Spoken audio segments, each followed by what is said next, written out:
നമസ്കാരം. ലോക ചരിത്രത്തിൽ തന്നെ ഒരുപക്ഷെ ആദ്യമായിട്ടായിരിക്കാം ഒരു രാജ്യത്തെ പരമോന്നത നേതാവിനെ മറ്റൊരു രാജ്യത്തെ ആക്രമണത്തിൽ കൊല്ലപ്പെടുന്നത്. ഇറാനിൽ അയത്തുള്ള അലി ഖമേനി കൊല്ലപ്പെട്ടതുമായി ബന്ധപ്പെട്ട് ഇപ്പോൾ ഏറ്റവും പുതിയ ചില വിവരങ്ങൾ പുറത്തു വന്നിട്ടുണ്ട്. ഇസ്രായേലിലെ പ്രതിരോധ മന്ത്രി ഇസ്രായേൽ കാറ്റ്സ് തന്നെയാണ് ഒരു പ്രമുഖ മാധ്യമത്തോട് തങ്ങൾ എങ്ങനെയാണ് ഖമേനിയെ വധിക്കാനുള്ള പദ്ധതി തയ്യാറാക്കിയത് എന്നുള്ള കാര്യം വെളിപ്പെടുത്തിയത്. കഴിഞ്ഞ വർഷം നവംബറിൽ തന്നെയാണ് ഇക്കാര്യത്തിൽ ഒരു അന്തിമ തീരുമാനം ഇസ്രായേൽ സർക്കാർ കൈക്കൊണ്ടത്. പ്രധാനമന്ത്രി ബെഞ്ചമിൻ നെതന്യാഹുവിന് ഇക്കാര്യത്തിൽ നിർബന്ധമുണ്ടായിരുന്നു. അയത്തുള്ള അലി ഖമേനിയെ എത്രയും വേഗം വധിക്കണം എന്നുള്ള ഒരു പദ്ധതിയാണ് അദ്ദേഹം ഏറ്റവും പ്രധാനപ്പെട്ട നേതാക്കൾ ഒത്തുകൂടിയ കൗൺസിലിൽ മുന്നോട്ട് വെച്ചത്. എന്നാൽ ഖമേനിയെ വധിക്കുന്ന കാര്യം അത്ര എളുപ്പമല്ല എന്നുള്ള കാര്യം മൊസാദ് ഉൾപ്പെടെയുള്ള രഹസ്യാന്വേഷണ ഏജൻസികൾ അന്ന് തന്നെ വെളിപ്പെടുത്തിയിരുന്നു. അതിനായി അവർ ഒരു സമയക്രമം നിശ്ചയിച്ചിട്ടുണ്ടായിരുന്നു. ഈ വർഷം പകുതിയോടെ, അതായത് ജൂൺ മാസത്തിൽ ഖമേനിയെ വധിക്കാം എന്നാണ് അവർ തീരുമാനിച്ചിരുന്നത്. അതിനുള്ള എല്ലാ പദ്ധതികളുമായി മുന്നോട്ട് പോകാൻ നെതന്യാഹുവും അവിടുത്തെ മന്ത്രിസഭയെല്ലാം തന്നെ അനുമതി നൽകുകയും ചെയ്തിട്ടുണ്ടായിരുന്നു. പക്ഷേ നമ്മൾ ഇവിടെ ശ്രദ്ധിക്കേണ്ട ഏറ്റവും പ്രധാനപ്പെട്ട കാര്യം കാറ്റ്സ് പറയുന്നത് ഇക്കാര്യം അമേരിക്കയെ തങ്ങളെന്ന് അറിയിച്ചിട്ടേ ഇല്ലായിരുന്നു എന്നാണ്. ഇസ്രായേലിന് തന്നെ ചെയ്യാൻ പറ്റുന്ന ഒരു കാര്യമാണ് ഖമേനി വധം എന്ന കാര്യത്തിൽ ഇസ്രായേൽ സർക്കാരിന് യാതൊരു സംശയമില്ലായിരുന്നു. മാത്രമല്ല മൊസാദ് പോലെയുള്ള ലോകത്തെ ഏറ്റവും സുശക്തമായൊരു രഹസ്യാന്വേഷണ ഏജൻസി തന്നെ തങ്ങളുടെ കൈവശമുള്ളത് കൊണ്ട് ഇത് വളരെ എളുപ്പത്തിൽ ചെയ്യാം എന്നാണ് അവർ കരുതിയിരുന്നത്. അപ്പോൾ അതിനുള്ള കരുനീക്കങ്ങളുമായിട്ടാണ് പിന്നീട് മൊസാദ് മുന്നോട്ട് പോയിക്കൊണ്ടിരുന്നത്. ടെഹ്റാനിലുള്ള അവരുടെ മറ്റ് ബന്ധമുള്ള ആളുകൾ, അതായത് അവിടെയുള്ള ചാരന്മാരെയൊക്കെ ഈ വിവരം അറിയിക്കുകയും അതിൻ്റെ പദ്ധതികൾ ആസൂത്രണം ചെയ്ത് മുന്നോട്ട് പോകുന്നതിനിടയിലാണ് വളരെ പെട്ടെന്ന് കഴിഞ്ഞ വർഷം ഡിസംബറിൽ വലിയ തോതിലുള്ള ജനകീയ പ്രക്ഷോഭം അവിടെ സർക്കാരിനെതിരെ പൊട്ടിപ്പുറപ്പെട്ടത്.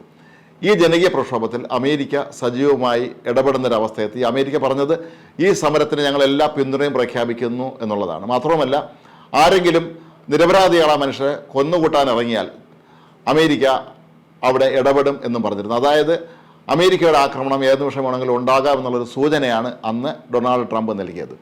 ഏതായാലും ഈ ഒരു അവസരത്തിലാണ് ഇസ്രായേൽ തങ്ങളുടെ ഈ ഒരു പദ്ധതിക്കാരി, അതായത് ഖമേനിയെ വധിക്കണം എന്നുള്ള പദ്ധതിയുടെ കാര്യം അമേരിക്കയോട് വെളിപ്പെടുത്തിയത്. പിന്നീട് അങ്ങോട്ട് ഇരു രാജ്യങ്ങളും തമ്മിൽ ഇക്കാര്യത്തിലൊരു ധാരണയാവുകയും ഒരുമിച്ച് നീങ്ങാൻ തീരുമാനിക്കുകയും ചെയ്യുകയായിരുന്നു. താരതമ്യേന അത്ര എളുപ്പമല്ലാത്ത ഒരു കാര്യമാണ് ചെയ്യുന്നത് എന്നുള്ളതിനെക്കുറിച്ചുള്ള ബോധം തങ്ങൾക്കുണ്ടായിരുന്നു എന്നാണ് ഇസ്രായേൽ കാറ്റ്സ് പറയുന്നത്. അതുകൊണ്ട് തന്നെ അമേരിക്കയുടെ രഹസ്യാന്വേഷണ ഏജൻസിയായ CIA-യും ഇസ്രായേലിൻ്റെ രഹസ്യാന്വേഷണ ഏജൻസിയായ മൊസാദും ഇക്കാര്യത്തിൽ ഒരുമിച്ച് ചേർന്ന് പ്രവർത്തിച്ച് മുന്നോട്ട് പോകാൻ തീരുമാനിച്ചത്. ഇറാനിലെ വളരെ പ്രധാനപ്പെട്ട ഉന്നത പദവികളിലിരിക്കുന്ന പലരും മൊസാദിൻ്റെ ചാരന്മാരായിരുന്നു എന്നുള്ളതാണ് വാസ്തവം. CIA സംബന്ധിച്ചിടത്തോളം അവർക്കും അവിടെ ധാരാളം ചാരന്മാരുണ്ടായിരുന്നു. ഈ രണ്ട് വിഭാഗങ്ങളെയും കോർത്തിണക്കി ഒരുമിച്ച് മുന്നോട്ട് കൊണ്ടുപോകുക എന്നുള്ളത് അത്ര എളുപ്പമുള്ള ഒരു കാര്യമായിരുന്നില്ല എന്നാണ് ഇപ്പോൾ പുറത്തു വരുന്ന വിവരങ്ങൾ സൂചിപ്പിക്കുന്നത്. കാരണം രണ്ട് രാജ്യങ്ങളുടെയും ചാര സംഘടനകളുടെ അവരുടെ ഓപ്പറേഷൻ രീതി രണ്ട് തരത്തിലാണ്. അതുകൊണ്ട് തന്നെ ഇവരെ ഒരുമിപ്പിച്ച് കോർഡിനേറ്റ് ചെയ്ത് കൊണ്ടുപോകുക എന്നുള്ള വളരെ ശ്രമകരമായൊരു ദൗത്യമാണ് തങ്ങൾ പിന്നീട് ഏറ്റെടുത്തത്. ഏതായാലും ഇക്കാര്യത്തിന് ഡൊണാൾഡ് ട്രംപും എത്രയും വേഗം ഇനി ഖമേനിയെ വധിക്കണം എന്നുള്ള തീരുമാനത്തിലേക്ക് എത്തുകയും അങ്ങനെ രണ്ട് രാജ്യങ്ങളും ഒരുമിച്ച് ചേർന്നുകൊണ്ടുള്ള പദ്ധതികൾ ആസൂത്രണം ചെയ്യുകയും അമേരിക്കയും ഇസ്രായേലും ഒരുമിച്ച് തന്നെയാണ് ടെഹ്റാനിലെ പ്രധാനപ്പെട്ട ഈ ട്രാഫിക് സിഗ്നലുകൾ ഹാക്ക് ചെയ്തതും അവിടെയുള്ള മൊബൈൽ സംവിധാനത്തെയൊക്കെ തന്നെ തങ്ങളുടെ വരുതിയിൽ ആക്കാനുള്ള നീക്കങ്ങൾ നടത്തിപ്പോകുന്നതും. ഏതായാലും ഇറാനാകട്ടെ ഇക്കാര്യത്തെക്കുറിച്ച് അത്ര വലിയ ബോധവാന്മാരായിരുന്നില്ല എന്നാണ് പറയപ്പെടുന്നത്.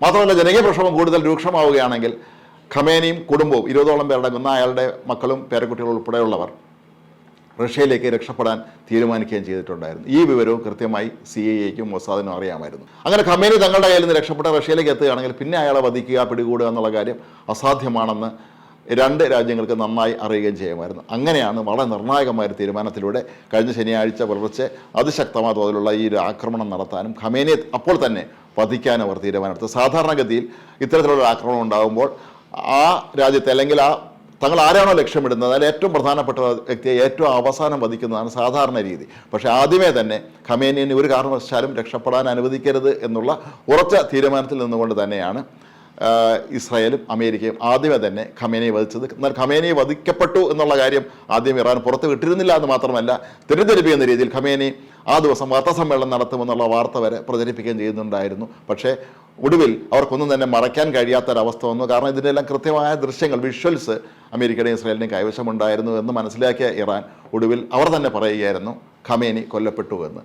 ഏതായാലും മാസങ്ങൾ നീണ്ടു നിന്ന ആസൂത്രണം, അതായത് കഴിഞ്ഞ നവംബർ മുതൽ ഈ ഫെബ്രുവരി വരെയുള്ള സമയത്ത് വളരെ കൃത്യമായി കാര്യങ്ങൾ മുന്നോട്ട് നീക്കിയതിൻ്റെ കൂടി ഫലമായിട്ടാണ് തങ്ങൾക്ക് ഖമേനിയെ വധിക്കാൻ കഴിഞ്ഞത് എന്നാണ് ഇപ്പോൾ ഇസ്രായേൽ കാറ്റ്സ് വെളിപ്പെടുത്തുന്നത്. ഇപ്പോഴൊരു ഒരു കാര്യം പ്രഖ്യാപിച്ചിട്ടുണ്ട്, ഖമേനിക്ക് പിൻഗാമിയായി ആര് വന്നാലും ഉറപ്പായിട്ടും ഞങ്ങൾ അയാളെയും വധിക്കും എന്നുള്ള കാര്യം. അതുകൊണ്ട് തന്നെയാണ് ഖമേനിയുടെ മകനായ മുസ്തഫ ഖമേനിയെ പിൻഗാമിയെ തിരഞ്ഞെടുത്തു എന്നുള്ള രീതിയിൽ വാർത്തകൾ പുറത്തു വന്നെങ്കിലും അക്കാര്യം ഇപ്പോഴും ഇറാൻ സ്ഥിരീകരിക്കാത്തത് ഏത് നിമിഷം വേണമെങ്കിലും മുസ്തഫയും കൊല്ലപ്പെടും എന്നുള്ള കാര്യം ഉറപ്പായും അറിയാവുന്നത് കൊണ്ട് തന്നെയാണ്.